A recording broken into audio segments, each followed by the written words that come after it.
folks, welcome back to Godfather Barbecue and Italian. Today we're going to do something very special, but like all of our recipes, try to be very easy as far as how you cook them, okay? Our goal has been from the minute we set this up to be able to help you cook delicious food and keep it simple. I often say, and I'm sure if you've watched our videos, you've heard me say, simple is better. It just is. Prime rib, okay? Let's talk about meat for a minute. This particular prime rib is a boneless prime rib, also known as a ribeye roast, okay? There seems to be a lot of different names for this out there if you do any research, or even different areas of the country. Bottom line is, it's the same cut of meat, prime rib, ribeye roast.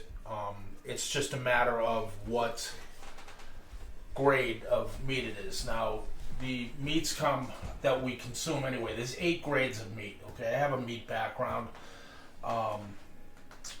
so I like to try to at least explain to you what we do when it comes to meat. This is a prime piece of meat. Okay, so the meat that we consume is select, choice, and prime. And they go in order that way as far as quality goes.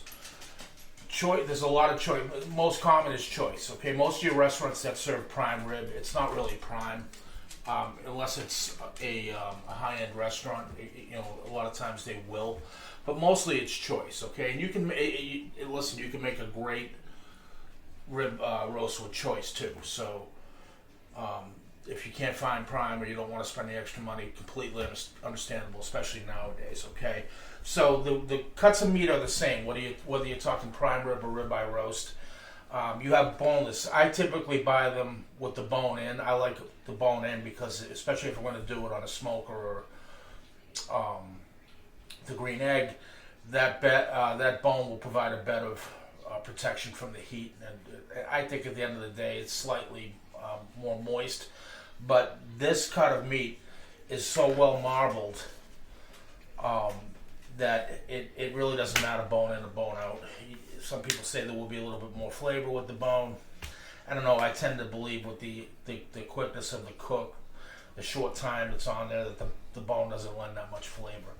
But the nice thing is, this is easy. I'm going to use a binder, kosher salt, black pepper, and granulated garlic, SPG. When I get them with the bone, I'll separate the bone off the back here and add this combination, and then retie it so the bottom gets seasoned along with it. You can have your butcher do that too. My butcher just didn't happen to have anything with the bone in today, which is fine. It's such a good piece of meat, it doesn't matter. Okay, it's a bit pricey, so trust me, I understand if you have to get choice, it could mean the difference of $4 to $5 per pound just in the difference of grades. At the end of the day, they're both going to be excellent, so don't get hung up on if you can't find prime or not. So what I'm going to do is start with the binder. I'm going to use Worcestershire sauce. You can use whatever you like. You don't even have to use a binder. Worcestershire sauce tends to give it a little more of that traditional restaurant type taste, although even that, most of it you're not going to taste, but it's going to help hold my seasonings, which are just salt, pepper, garlic. Okay, so not a lot.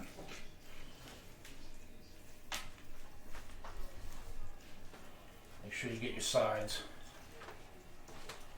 Okay, I'm going to cook this, whether it's in the oven, or I'm going to cook this on my pellet smoker on my Rectech today, but I'll do a lot of this in the oven too. I always cook them fat cap up. Okay, that's your fat cap. Usually they'll come trimmed like that, just about 1/4 inch or so is what you want. If they're not, trim it down so there's not too much fat, because if it's too much, it won't render. Okay, so I'm just going to start with my kosher salt and season it liberally. This is a big piece of meat, it can handle it. And the other thing is too, very important, you want this out at room temperature. This is a 5-pound roast, a little over 5 pounds. You want it out for at least an hour before you even think about doing anything with it. Okay, so there's my salt coming over with the coarse black pepper. And this is, the salt you want a good amount on. Pepper, Do it to taste. There's not really going to be any measurements here. It's all by eye, but there goes my cat. Get the sides. And I will come back over with the garlic. Don't think I forgot it. I like this to set in for a minute. These pointed ends can be a little tricky. That's why the binder helps. Pat it in.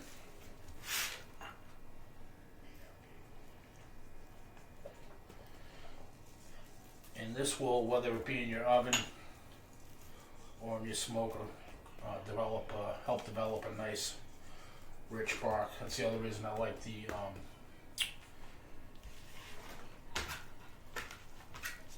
Worcestershire as well. That does help with that.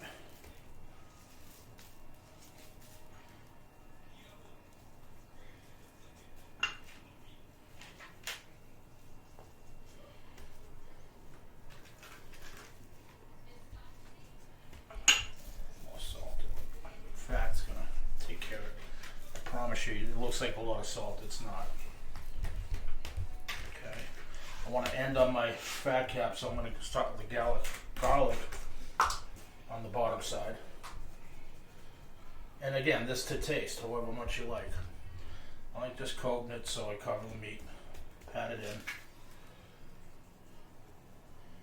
Get your sides.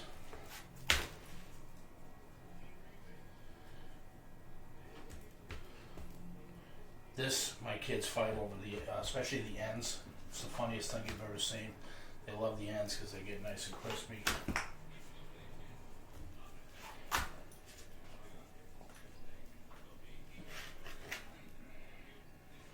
That's it. I got my smoker rolling at 365 out there. You can cook this anywhere between 350 and 375. You'll be fine. I just picked that number because that particular grill tends to finish things particularly well or nice at that point. Okay, general rule of thumb is 50, depending on what you like, what temperature you like. We like medium rare. So it's about 15 minutes a pound, but that's just a guide. I'm going to probe this. I'm going to have a meat thermometer in it throughout the cook, and I monitor it on my app on my phone. But if you're cooking it in the oven and you don't have that, just use a regular meat thermometer. 125, you're going to pull it up. That'll give you a nice medium rare. 130 to 135 is medium, and anything over 135 is well. If you want to do that, I don't know. You might want to go and get checked out. Just kidding. It's about everybody's opinion. But we like a medium rare. We're going to drop it. I have the smoker going. We're going to put it on that. It's probably going to take between an hour and a half, hour and 15, an hour and a half. Then we're going to pull it. I'll show it to you at that point. Well, we'll show you going on the smoker too. But I'm going to pull it. Very important step. You let it rest. Okay, this has to rest for minimally 20 minutes. It's going to redistribute all those juices that it's pushed out. You know, it's a muscle. It's pushing out juices while it's taking on heat. And then as it cools, it'll reabsorb those juices. If you cut into it when it's hot, all that juice in there is going to just run out of it. Okay, you don't want to do that. So we'll see you at the smoker. All right, we're back. We're out of the smoker. I got this rolling at 365. Very simple. I'm going to drop it in. I'm going to drop a meat probe right in the center, about halfway through lengthwise and halfway through depthwise. That's going to track the temperature. Again, I'm looking for 125. It's going to take about an hour and 15, hour and a half. We'll see you then. All right, back out at the Recteq smoker. It's probing right at 126. This baby's ready. Took a little longer than usual. I think it might be because I switched pellets recently to a Texas blend, wood pellets. Some pellets don't burn as hot as others, so it can vary timing a little bit, but it took about an hour and 45 minutes total. We're going to bring it in and let it rest for about 20 minutes. All right, so we're back. It's rested about 20 minutes or so, and it's looking good. I like to cut it meat side down, meat side up, fat side down. Just seems to give me a better cut, but you can maybe able to see it's some juice is leaking out. But it's good because it's been 20 minutes, so I can already feel this. This is going to be absolutely delicious.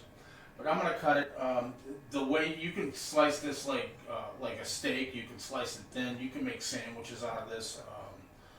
It's mainly, you can turn it into ribeye steaks because that's really what it is. It's a loin of ribeye, a rack of ribeye rather. So let's see what we got. These are the ends, the sought after ends in this house. And you know what? I'm gonna grab another knife.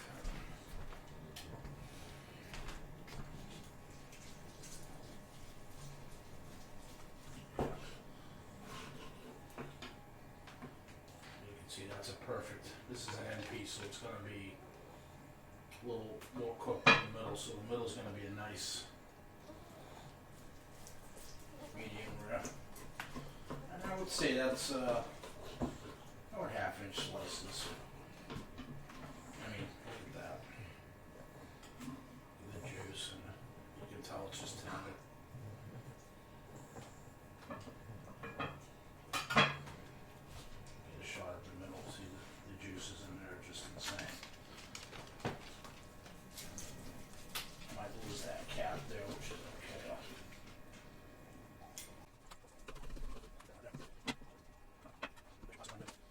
This is you make.